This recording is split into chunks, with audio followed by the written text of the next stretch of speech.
জানি না কোন দিন কার সঙ্গে মালাকুল মউতের দেখা হয়ে যাবে, কোন দিন মসজিদের মাইকে আমার নামটা ঘোষণা হয়ে যাবে, মসজিদের পালকিটা আমার ঘরের সামনে দাঁড়িয়ে যাবে।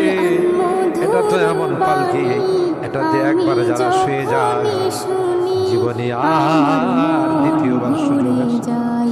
দুনিয়ার মানুষ নিষ্ঠুরের মতো আমাকে গোসল করাবে, আতর গোলাপ দিয়ে সাজাবে, খাটিয়াতি করে ও জানা ও চেনা দেশের দিকে নিয়ে রওনা দেবে, আমাকে জঙ্গলের দিকে নিয়ে রওনা দেবে। আমি চলে যাব, আজ কোনদিন আসবো না।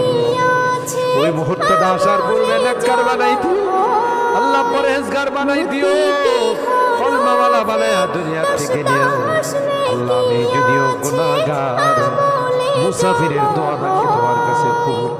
সাদা দাড়িওয়ালাদেরকে নিয়ে হাত উঠেছি।